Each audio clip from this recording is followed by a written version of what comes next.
doit faire comme l'Allemagne? Alors déjà, qu'est-ce que ça veut dire faire comme l'Allemagne? Qu'a fait l'Allemagne? Et effectivement, l'Allemagne affiche aujourd'hui une certaine réussite avec un taux de chômage qui est faible, avec un taux de croissance important, elle emprunte à des taux qui sont très bas sur les marchés. Donc tout le monde dit qu'il faut faire comme l'Allemagne. Mais qu'a fait l'Allemagne finalement si on y regarde de plus près? Alors la première chose qu'a fait l'Allemagne depuis 1998, ça a été la politique mise en œuvre par Gerhard Schröder, le gouvernement sociodémocrate à l'époque, mais qui est continuée par le gouvernement conservateur d'Angela Merkel. Ça consiste essentiellement à comprimer les salaires. À comprimer les salaires, à comprimer la demande interne, comprimer la consommation, comprimer l'investissement privé, diminuer les dépenses publiques, elles ont diminué en Allemagne, et à tout miser sur les exportations. Il n'y a pas de miracle. La croissance, c'est soit la consommation, l'investissement, les dépenses publiques ou les exportations. Et les Allemands ont tout misé sur les exportations. Et ils exportent, ils exportent, ils exportent. Alors qu'est-ce qui se passerait si tout le monde faisait comme l'Allemagne? Ça voudrait dire concrètement qu'on devrait tous exporter. Et c'est pas possible. Parce que les exportations des uns sont les importations des autres. Donc si tout le monde exporte, on exporte à qui? Il y a forcément un différentiel entre les exportations et les importations. Il n'est pas possible que tout le monde exporte en même temps. Il y a forcément, quand il y a un excédent commercial, quand quelqu'un exporte plus qu'il n'importe, en face, il y a un déficit commercial, nécessairement. Et qui sont les clients des Allemands? Les Grecs, les Portugais, les Espagnols et les Français. Donc je pense que l'Allemagne va au-devant de graves difficultés, puisque justement, c'est tous ces pays auxquels elle impose une austérité de cheval qui sont ses principaux clients. Peut-être qu'elle s'en sortira en exportant dans les anciennes républiques socialistes, la Pologne, la Hongrie, mais j'en suis pas convaincu. J'en suis pas convaincu. L'Allemagne va bien pour le moment, il n'est pas sûr que ça continue. Et deuxième volet, on oublie souvent de nous dire qu'il y a des choses intéressantes en Allemagne. Mais c'est pas de ça qu'on nous parle. Quand on nous dit faites comme l'Allemagne, on nous dit comprimez votre demande interne, misez tout sur les exportations. Mais on oublie de nous dire aussi qu'il y a des choses très intéressantes en Allemagne, la négociation sociale. Avant de prendre la moindre décision, les parties prenantes, et en particulier les entrepreneurs et les syndicats, se mettent autour d'une table et discutent longuement et se mettent d'accord sur les mesures à prendre. Ça, effectivement, ce serait intéressant à importer dans d'autres pays. Seulement, on ne refait pas la culture sociale d'un pays comme ça du jour au lendemain. Bon, et la deuxième chose qui est intéressante en Allemagne, c'est que les Allemands, contrairement à ce qu'a fait la France et à ce qu'ont fait un certain nombre de pays anglo-saxons, ont refusé de financiariser leur économie.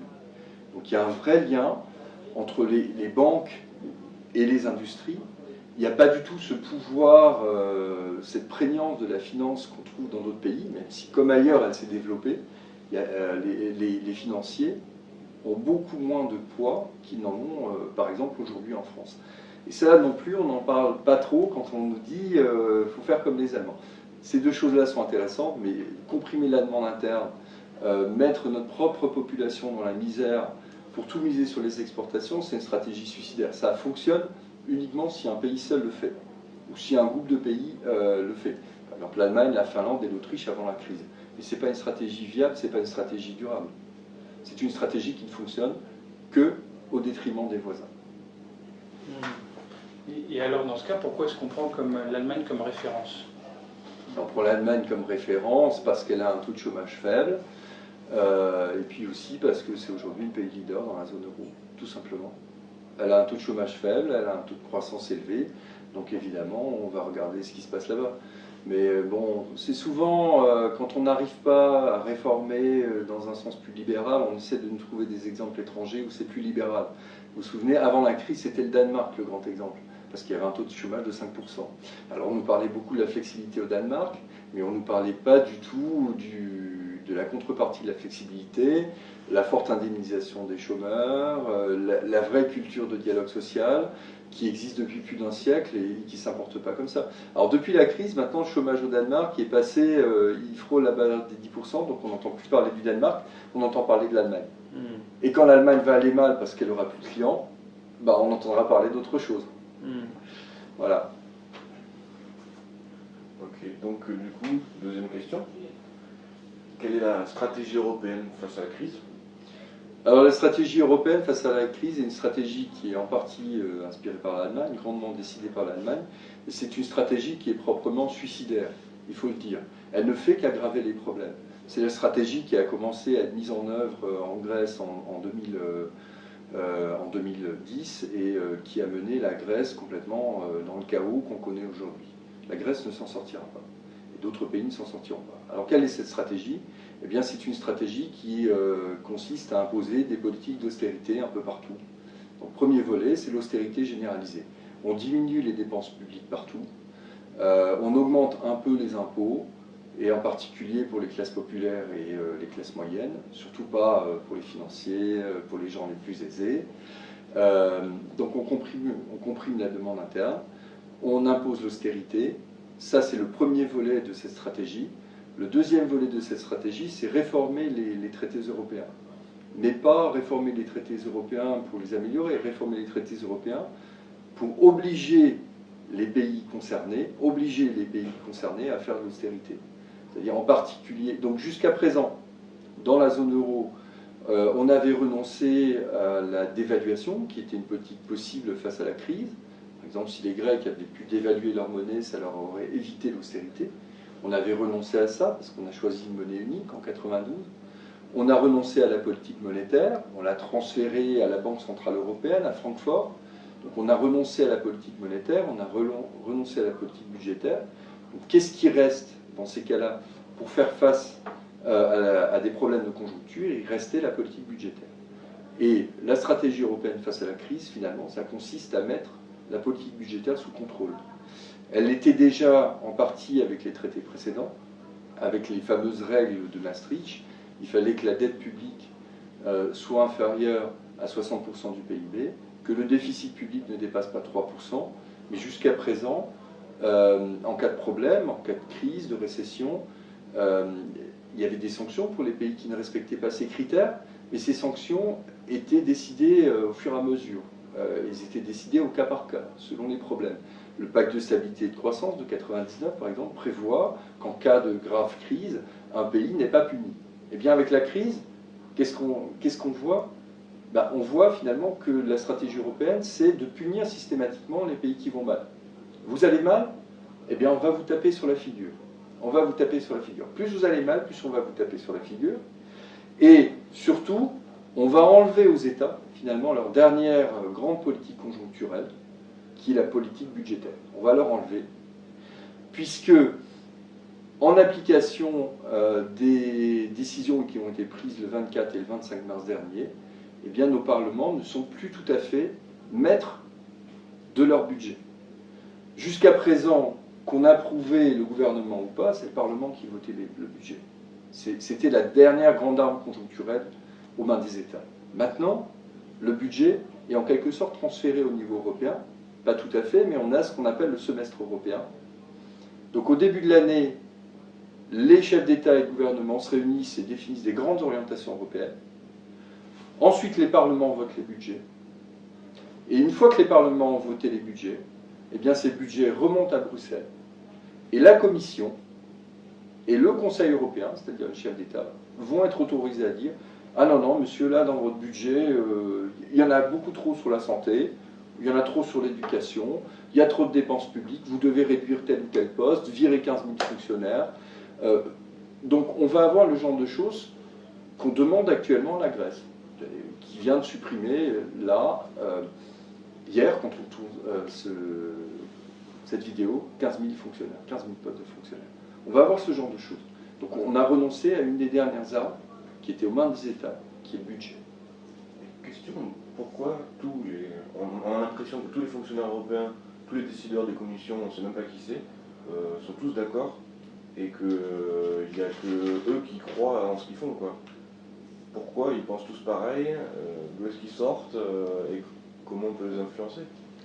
Ça fait 30 ans que la théorie économique a été pratiquement monopolisée par une école de pensée, plutôt par deux écoles de pensée, ceux qui s'appellent les nouveaux classiques et ceux qui s'appellent les nouveaux keynésiens, qui sont sur le fond assez proches. La principale différence, c'est que les nouveaux classiques pensent qu'il n'y a jamais de déséquilibre. Les nouveaux classiques pensent, en gros, que s'il y a des chômeurs, c'est parce que c'est des chômeurs volontaires, au sens où ils ne sont pas prêts à aller travailler au taux de chômage qu'on leur propose sur le marché du travail. Ce que les nouveaux keynésiens ne partagent pas. Les nouveaux classiques disaient, leur grand chef disait, Lucas, que finalement, tous les chômeurs sont volontaires. Regardez, vous avez des affaires chez vous, vous êtes chômeur, il suffit de les mettre sur le trottoir pour demain démarrer un business. Donc ça fait partie de la pensée, c'est ce qu'on entend aujourd'hui. On veut faire un référendum sur le chômage, s'il y a du chômage, c'est la faute au chômeur. Donc la majeure partie des économistes, en tout cas ceux qui sont dans des institutions, comme la Commission, comme le FMI, ont été formés par ces gens-là. Et ces gens-là, qui écrivent ces manuels, qui produisent ce genre de pensée, sont souvent en relation étroite avec les grandes entreprises américaines et avec les grandes banques. Donc ils sont en grande partie payés par des lobbies. Pas tous, mais en grande partie, ils sont payés par des lobbies. Et après, il y a la force d'une pensée dominante. Quand vous voulez aujourd'hui réussir vos études d'économie, il faut montrer patte blanche. Donc il faut vous montrer libéral, malgré la crise, malgré les problèmes que ça a engendré. En grande partie, ce genre de choses est imposé. Pourquoi? Au nom de quoi? Eh bien, si vous n'êtes pas libéral, vous n'êtes pas scientifique. Voilà. Un peu comme en Union soviétique, quand on n'avait pas sa carte du parti, on ne pouvait pas progresser. Pour progresser dans ces institutions, la Commission, le Parlement, pas le Parlement, la Commission, la Banque Centrale Européenne, ces grandes institutions, il faut être libéral. Il faut être libéral. Ce n'est pas le cas dans toutes. Hein. Par exemple, l'Organisation internationale du travail ou aux Nations Unies, c'est beaucoup plus ouvert. Et en tout cas, dans les grandes institutions qui décident et qui appliquent les politiques européennes, il faut être libéral. L'histoire d'administration publique européenne qui prennent le dessus sur la souveraineté nationale, c'est un vrai problème de déficit démocratique. Oui.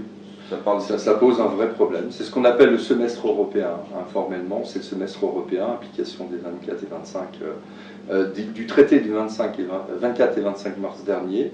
Ça a été confirmé depuis par tous les sommets européens. Ceux du mois de décembre 2011, 8-9 décembre, le dernier sommet européen du mois de janvier. Oui, ça pose le problème de déficit démocratique. Au nom de la coordination budgétaire, on est en train de transférer une compétence au niveau européen. Alors ça aurait pu se faire de manière démocratique. Par exemple, en Europe, il y a une institution qui s'appelle le Parlement européen, qui est élu par les citoyens, qui a un point de vue, comme d'ailleurs les parlements nationaux, les populations choisissent des majorités. Mais maintenant, quelles que soient les majorités choisies, finalement, ce sont les dirigeants européens et surtout un certain nombre de fonctionnaires de Bruxelles qui vont réorienter les politiques nationales. Ça pose un vrai problème démocratique, parce que ces fonctionnaires sont élus par personne. Alors, je rappelle quand même que les membres de la Commission européenne sont nommés par les gouvernements, par les différents gouvernements, mais une fois que les membres de la Commission sont nommés, ils ne représentent plus un pays, ils ne représentent plus un gouvernement. Et puis par ailleurs, les fonctionnaires européens sont des salariés, ils ne sont pas élus. Et si les peuples européens ne sont pas contents de leur politique, eh bien, ils n'ont aucun moyen de changer le gouvernement. Voilà, ce qui n'est pas le cas. Si moi je ne suis pas content de mon maire, je peux voter pour un autre maire, je peux changer de politique. Si vous n'êtes pas content demain de la politique budgétaire en Europe, vous ne pourrez pas changer de politique. Ça pose un vrai problème démocratique. Mais l'Europe en général a un déficit de démocratie. Par exemple, la Banque Centrale Européenne est totalement indépendante des pouvoirs politiques. Totalement indépendante des pouvoirs politiques. Elle rend des comptes une fois par an au Parlement européen, qui est élu. Et si le Parlement n'est pas content, eh bien le Parlement n'est pas content, il ne peut rien faire contre le banquier central.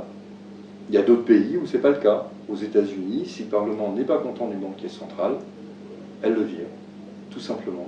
Si le Parlement n'est pas content de la politique monétaire, eh bien il peut décider de changer de banquier central. Il peut décider de le censurer. En Europe, même s'il y a 30% de chômage, on ne peut pas décider de censurer le banquier central. Seuls les chefs d'État et de gouvernement pourraient éventuellement demander un changement, mais ils n'en ont pas le pouvoir formel dans les traités. Ce serait une question de rapport de force. Donc un vrai déficit démocratique. Ça nous mène à la question donc, sur la BCE. Qu'est-ce que c'est que la Banque Centrale Européenne? À quoi elle sert? Et surtout, à quoi elle devrait servir si on était dans une politique logique, quoi? Alors la Banque Centrale Européenne, c'est une institution qui a été créée en 92, par le traité de Maastricht, enfin qui apparaît bien plus tard, hein, mais c'est la mise en œuvre du traité de Maastricht qui va mener vers la Banque Centrale Européenne. Alors je passe l'historique, il y a une institution intermédiaire qui a été mise en place, mais donc cette Banque Centrale Européenne finalement commence vraiment à exister avec l'arrivée de l'euro. Donc en 99, où les comptabilités commencent à être dans les monnaies nationales et en euros. Donc c'est une institution qui est en charge officiellement de notre politique monétaire. Donc c'est elle qui décide de choses importantes, et en particulier qui décide des taux d'intérêt, des taux directeurs, c'est-à-dire des taux auxquels les institutions financières, et en particulier les banques, vont pouvoir emprunter. Donc en faisant ça, en décidant des taux d'intérêt directeurs, elle influence de manière plus ou moins directe les taux d'intérêt sur le marché, et donc les taux d'intérêt auxquels les entreprises et les ménages vont pouvoir emprunter s'ils ont un projet d'investissement pour une entreprise ou un projet pour un ménage. Par exemple, quand vous empruntez pour acheter une voiture ou un ordinateur, eh bien, le taux que vous allez payer dépend indirectement du taux qui sera décidé par la Banque Centrale Européenne.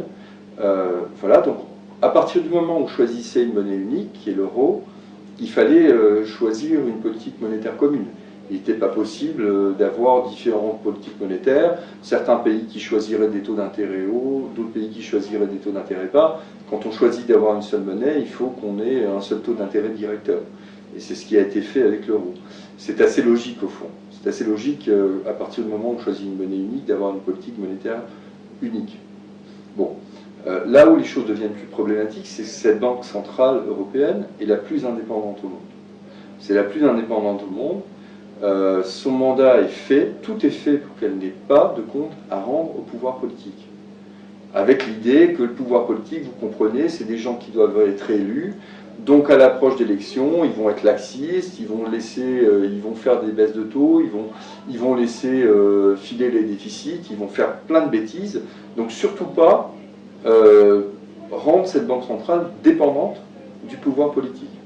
Donc on a la banque centrale la plus indépendante au monde, elle décide, et si les gouvernements nationaux ne sont pas d'accord, si le Parlement européen n'est pas d'accord, eh bien tant pis pour eux.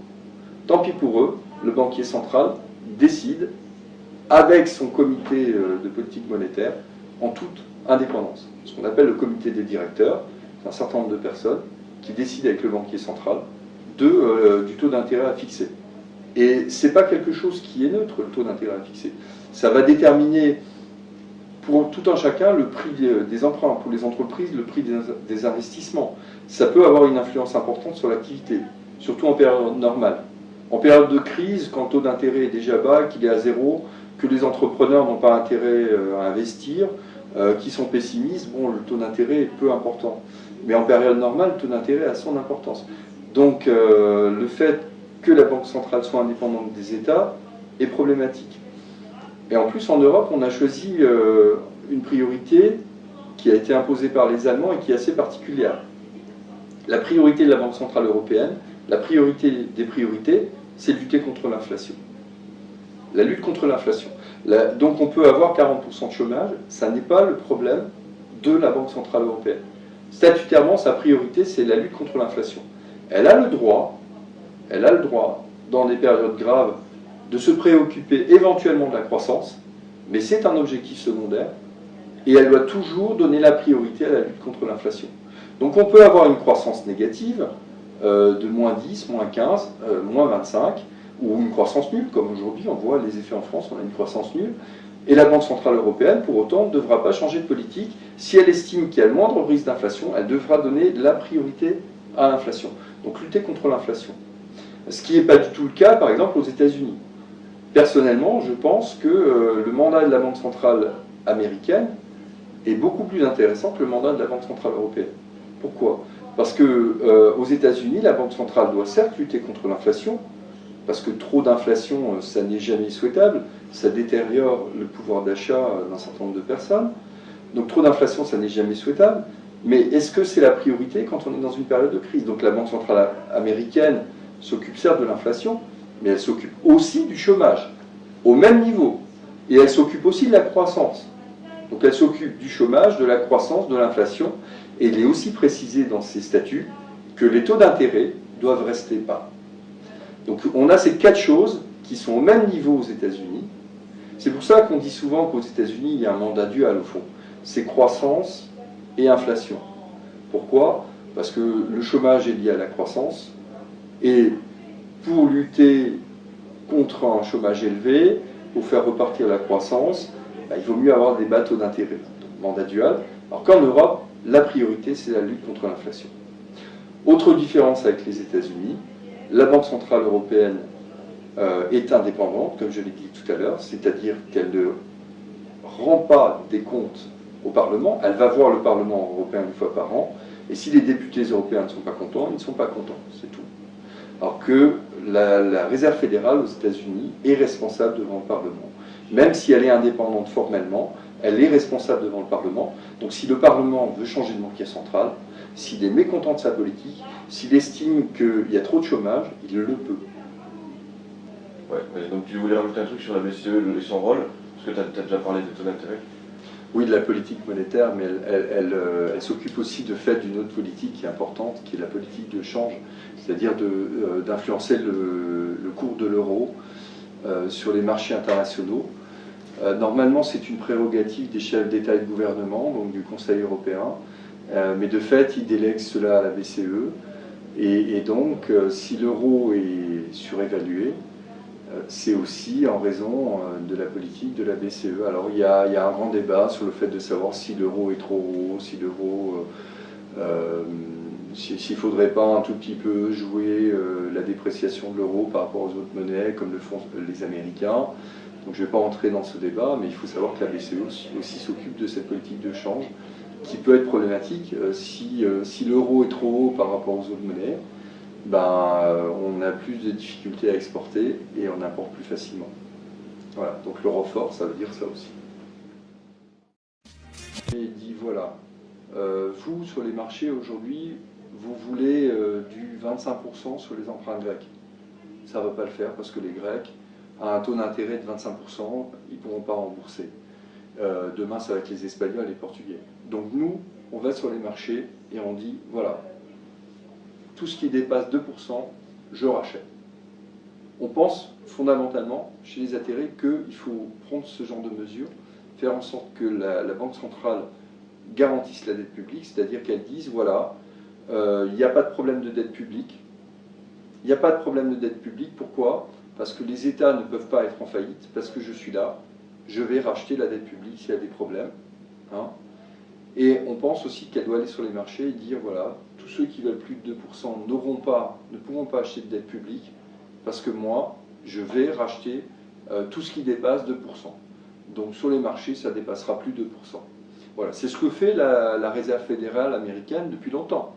C'est ce que fait la Réserve fédérale américaine, c'est ce que fait la Banque centrale japonaise, c'est ce que fait la Banque d'Angleterre.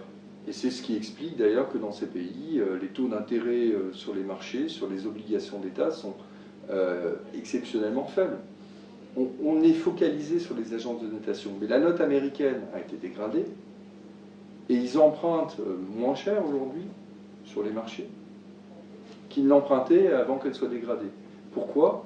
Parce que la Réserve fédérale garantit la dette publique américaine. Elle dit, il n'y aura pas de problème, moi je suis là, donc s'il y a le moindre problème, je rachète la dette publique, vous serez remboursé. Donc il n'y a plus de risque, donc il n'y a plus lieu de spéculer sur la dette publique et de demander du 25%, du 30%, je ne sais trop quoi encore. Donc de mettre les États en difficulté. Ça c'est interdit par le traité de Maastricht, et on pense que la première mesure à prendre pour sortir de la crise, c'est ça. La Banque centrale européenne garantit la dette publique. Garantie d'ailleurs ne veut pas dire qu'elle aura nécessairement à aller la racheter. Elle la rachète s'il faut, mais si ça se trouve, elle n'aura même pas besoin de le faire.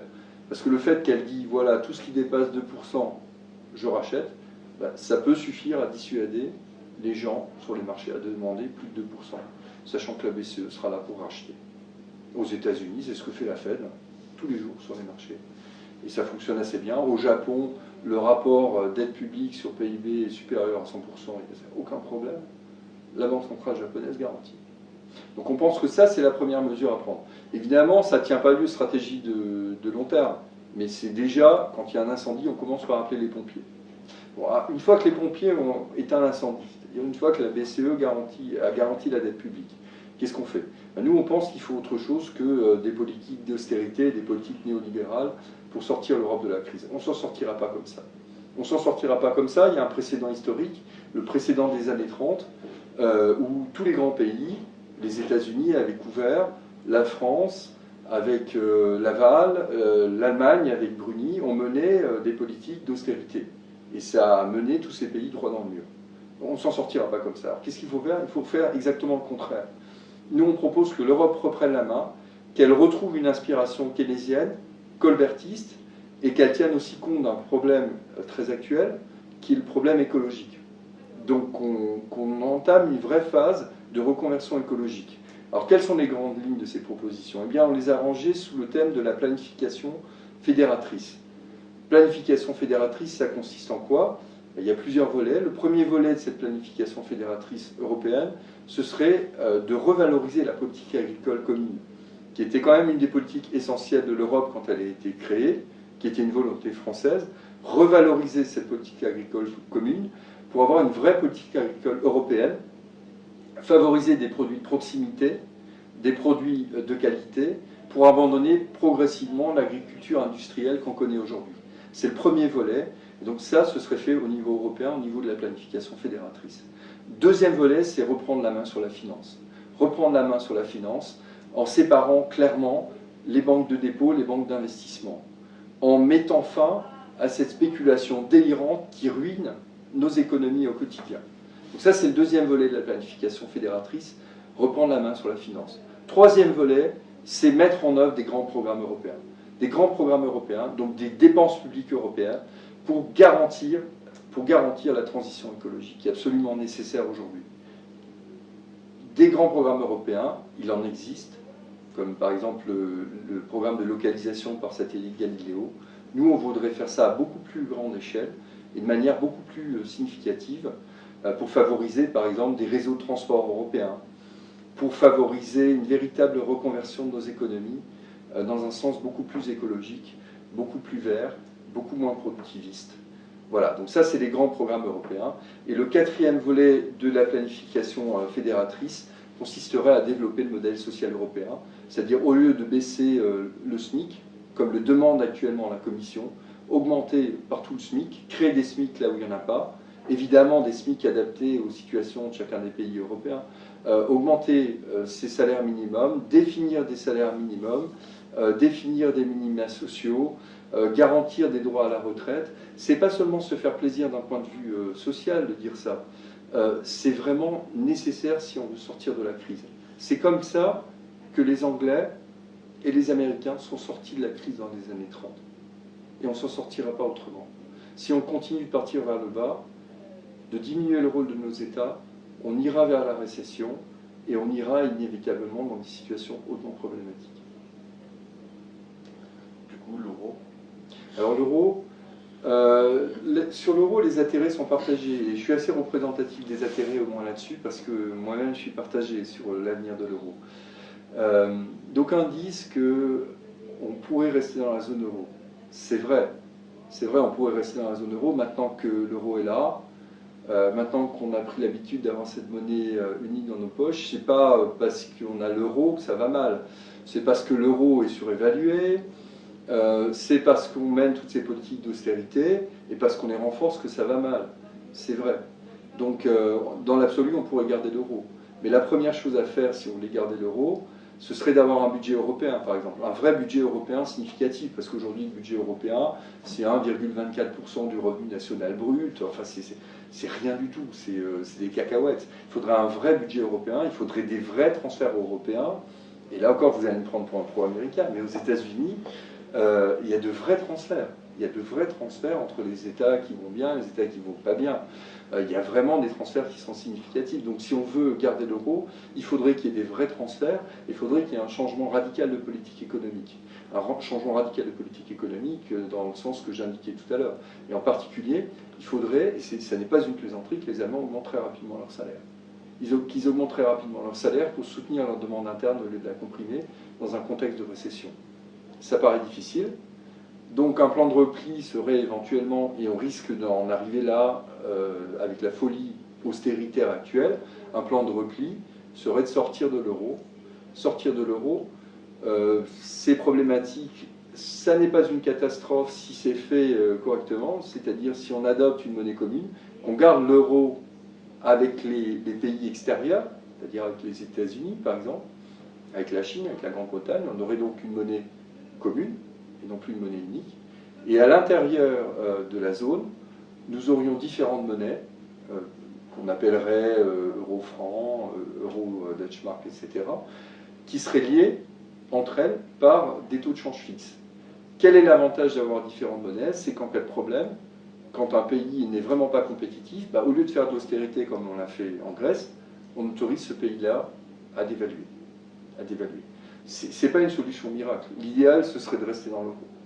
Mais vu les tournures que sont en train de prendre les événements, il n'est pas du tout sûr que la zone euro n'éclatera pas à courte échéance. Je pense d'ailleurs que les plans d'austérité imposés à la Grèce sont clairement des plans qui préparent plus ou moins une sortie de l'euro par le bas. J'ai pas une boule de cristal, mais le problème c'est que quand on a une monnaie, quand on a la même monnaie, il faut que quand ça va mal dans un endroit, et bien dans un autre endroit, on ait des mécanismes de transfert. Alors ça peut se faire de plein de manières. Hein. C'est ce qu'on appelle en théorie économique, ça porte un nom et c'est bien identifié, c'est la théorie des zones monétaires optimales. Qu'est-ce que c'est une zone monétaire optimale? Eh bien, c'est une zone où on a la même monnaie, on choisit la même monnaie, mais si on choisit la même monnaie, il faut choisir aussi les instruments qui vont avec. C'est-à-dire si ça va mal quelque part, eh bien quelque part, il faut qu'on ait des transferts. Ça peut être des transferts budgétaires, ça peut être autre chose. Ça pourrait être par exemple, si les Européens étaient très mobiles, on pourrait, si ça va mal au Portugal, les Portugais vont travailler en Allemagne. Ça pourrait être ça aussi. Bon, les Européens ne sont pas très mobiles, et il y a de bonnes raisons à ça, autre que linguistique, il y a aussi des notions de qualité de vie, etc. Donc, si on veut, en faisant l'euro, on savait qu'on n'avait pas ces mécanismes, on le savait. Mais les gens se disaient en 92, bon, on les a pas, mais étant dans l'euro, on va être obligé à un moment ou à un autre de les faire, ces mécanismes de transfert. Les libéraux se disaient à un moment ou à un autre, ça va nous permettre de mettre les budgets sous contrôle. Effectivement, ils sont en train de gagner leur pari. Et les sociodémocrates se disaient, oui, mais comme on sera là-dedans, on va devoir au niveau européen avoir un budget, avoir des transferts, avoir ce genre de mécanisme. Mais on ne peut pas rester dans la même zone monétaire, c'est-à-dire avoir la même monnaie, si on a des évolutions aussi différentes et s'il n'y a pas de mécanisme de transfert. Là, ça va très bien en Allemagne, ça va très mal en Grèce. Qu'est-ce qu'on fait? Il n'y a pas de mécanisme de transfert. Au contraire, on impose encore plus de misère, plus de mal-être à la Grèce. Il faudrait qu'il y ait des mécanismes de transfert pour s'en sortir. Or, pour l'instant, il n'y en a pas. Il y a un fonds social européen qui fait certes des choses utiles, importantes, etc., mais dont le budget n'est pas assez conséquent. Il n'y a pas de transfert de population entre les zones qui vont bien et les zones qui vont mal. Il n'y a pas de transfert budgétaire. Donc c'est une situation qui n'est pas tenable. Qui n'est absolument pas tenable. Et même c'est pire que ça. Il y a un pays ou un certain nombre de pays, l'Allemagne, la Finlande, l'Autriche, qui avant la crise, finalement jouaient tout sur les exportations, donc refilaient les problèmes finalement à leurs voisins. Donc c'est une situation qui n'est pas tenable. C'est pour ça qu'aujourd'hui l'hypothèse de la sortie de l'euro n'est plus exclue. Même si personnellement je pense que ce serait mieux de rester dans l'euro, je pense que les institutions européennes, les technocrates, sont en train de nous préparer à une sortie de l'euro. En matière de souveraineté nationale, les deux derniers traités marquent quand même un renoncement, comme je le disais tout à l'heure, à une prérogative essentielle des États. Il n'y a pas plus au centre de la souveraineté nationale que les budgets. Or ça, on a accepté de le transférer en partie au niveau européen. En partie, parce que les parlements, formellement, vont toujours voter des budgets. Mais c'est quand même au niveau européen, finalement, que ces budgets vont être tranchés par les chefs d'État et par des technocrates. Donc alors pourquoi est-ce qu'on n'accepterait pas des transferts budgétaires? C'est peu probable, c'est pour ça que personne